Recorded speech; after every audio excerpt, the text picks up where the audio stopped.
Hello everyone, welcome to nursing chronicles YouTube channel.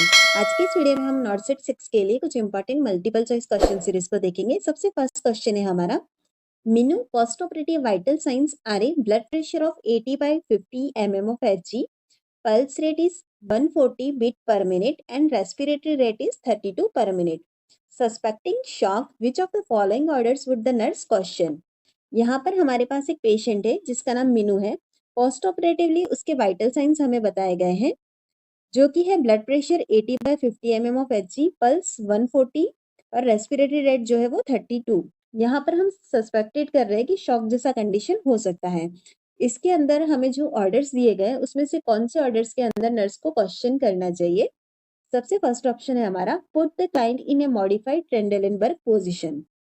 Option B, administer oxygen 100%। Option C, monitor urine output every hour. Option D, administer Demerol 50 mg QID। Correct answer है हमारा यहाँ पर option D, Demerol 50 mg QID। यहाँ पर हम administer नहीं करते कभी भी डिमेरॉल को, क्योंकि यह जो होती है वो एक नार्कोटिक एनाल्जेसिक है जो कि रेस्पिरेटरी और कार्डियक फंक्शन को डिप्रेस करती है।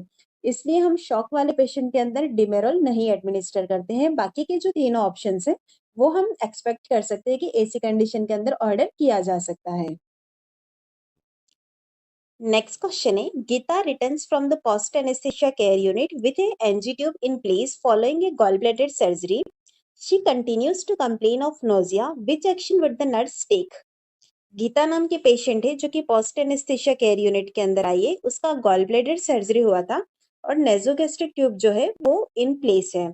उसका कंटिन्यू कंप्लेन है नोजिया का। तो सबसे फर्स्ट नर्स का एक्शन क्या होगा यहाँ पर? ऑप्शन ए है हमारा, administer the prescribed anti emetics. Option B, change the patient's position. Option C, give psychological support. Option D, check the patency of NG tube for any obstruction. Correct answer रहेगा हमारा यहाँ पर option D.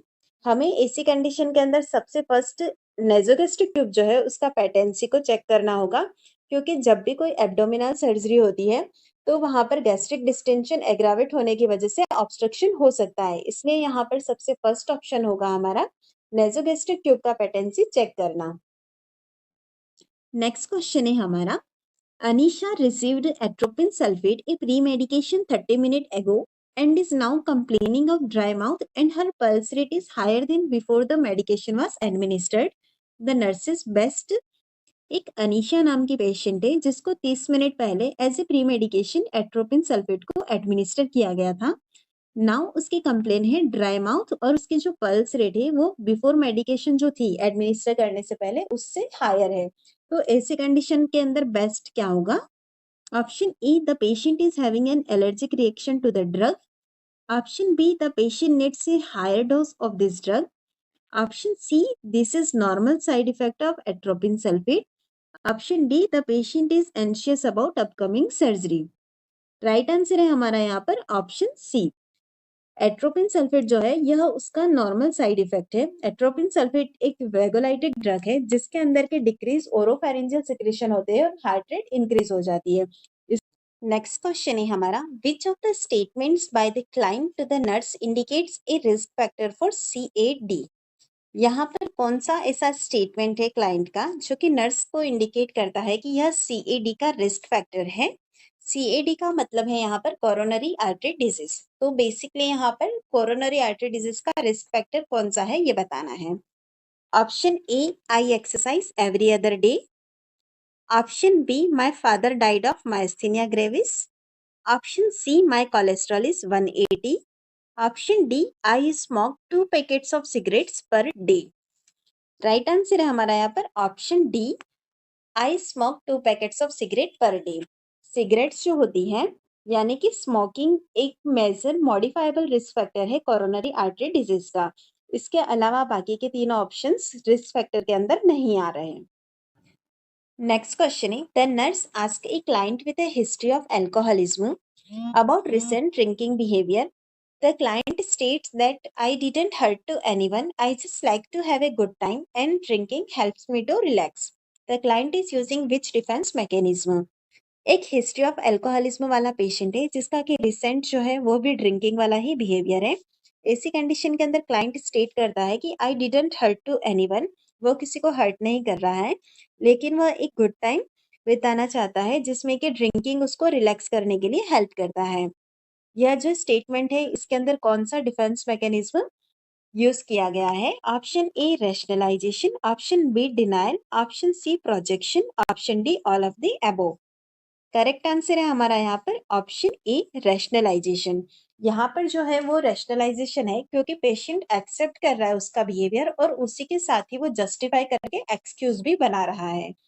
उसी की जगह अगर denial होता तो यहाँ पर वह उस बात को एक्सेप्ट ही नहीं करता। नेक्स्ट हमें प्रोजेक्शन दिया गया है। प्रोजेक्शन में क्या होता है कि इसमें पर्सन कभी भी एक्सेप्ट नहीं करेगा, इसी के साथ ही वो दूसरों को ब्लेम भी करेगा। नेक्स्ट क्वेश्चन है हमारा, an old woman hit by motorcycle while crossing the road as a nurse the first intervention that she will do is। एक ओल्ड वुमन है जिसका कि एक्सीडेंट हो गया मोटरसाइकिल से जब वो रोड क्रॉस कर रही थी। ऐसी कंडीशन के अंदर नर्स का सबसे फर्स्ट इंटरवेंशन क्या होगा? Option A immobilise the leg, option B reduce the fracture manually, option C provide adequate diet, option D move the person to a safer place. Right answer है हमारा यहाँ पर option D move the person to a safer place. सबसे first जहां पर motorcycle का accident हुआ है वहां से हमें उस पर्सन को सेफर प्लेस पर लेकर आना है। बाकी के सारे ऑप्शंस जो है वो बाद की प्रायोरिटीज में आ जाते हैं। सबसे फर्स्ट सेफ्टी है। नेक्स्ट क्वेश्चन है हमारा, a patient progress from pre eclampsia to eclampsia, in this condition the nurse's first action should be to. एक पेशेंट है जो कि प्रोग्रेस कर रहा है प्री एक्लेम्शिया की कंडीशन से एक्लेम्शिया की तरफ। इस कंडीशन के अंदर नर्स का सबसे फर्स्ट एक्शन क्या होना चाहिए? Option A assess the blood pressure and foetal heart rate, option B administer magnesium sulphate intravenously, option C clear and maintain in open airway, option D administer oxygen via face mask. Correct answer है हमारे यहाँ पर option C. सबसे first हमें clear and maintain open airway चाहिएगा, इसके बाद जो होगा वो एडमिनिस्टर करेंगे हम मैग्नीशियम सल्फेट। सबसे फर्स्ट हमें ये पता होना चाहिए कि प्री एक्लेम्शिया के अंदर कौन कौन से 3 साइन होते हैं, जिसके अंदर आता है हाइपरटेंशन, एडिमा और प्रोटीन्यूरिया। अगर इन तीनों के साथ ही अगर सीजर्स भी आ जाते तो वो कंडीशन जो होगी वो प्री एक्लेम्शिया से एक्लेम्शिया की तरफ प्रोग्रेस होती हुई नजर आएगी, जिसके अंदर आपका सबसे फर्स्ट प्रायोरिटी होगा ओपन एयरवे को मेंटेन करना। नेक्स्ट क्वेश्चन है, skin accounts for approximately about % of A persons body weight. Simple सा क्वेश्चन है, यहाँ पर आपको स्किन का बॉडी वेट के अकॉर्डिंग कितना % होता है यह पूछा गया है। Option A 11%, option B 7%, option C 9%, option D 15%। Correct answer है हमारा यहाँ पर option B 7%। A person skin account for approximately 7% of body weight. Next question है, the client has clear drainage from the nose and ears after a head injury, how can the nurse determine if the drainage is CSF? Head injury के बाद में clients का clear drainage आ रहा है knows और year से, तो क्या ऐसी कंडीशंस है जिसके कि हम डिटरमाइन कर सकते हैं कि यह जो ड्रेनेज है वो सेरिब्रोस्पाइनल फ्लूइड ही है? Option A measure the pH of fluid, option B measure the specific gravity of the fluid, option C test for glucose, option D test for fluorides. Correct answer है हमारे यहाँ पर option C test for glucose.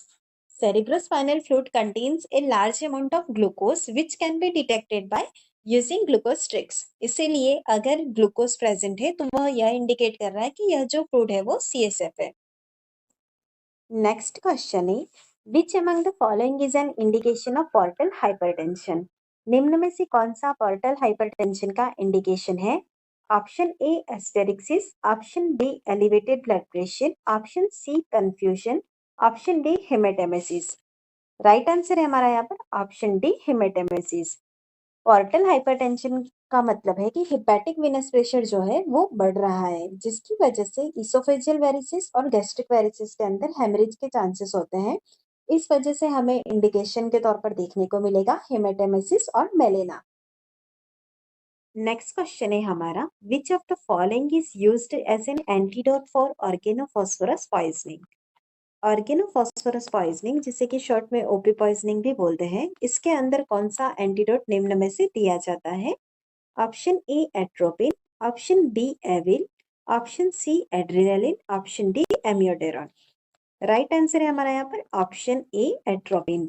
Atropine जो होता है वो muscarinic antagonist होता है, जो कि एज ए एंटीडोट यूज में लिया जाता है ओपी पॉइजनिंग वाले पेशेंट में। यह जो होता है वो लिथलिटी से प्रिवेंट करता है।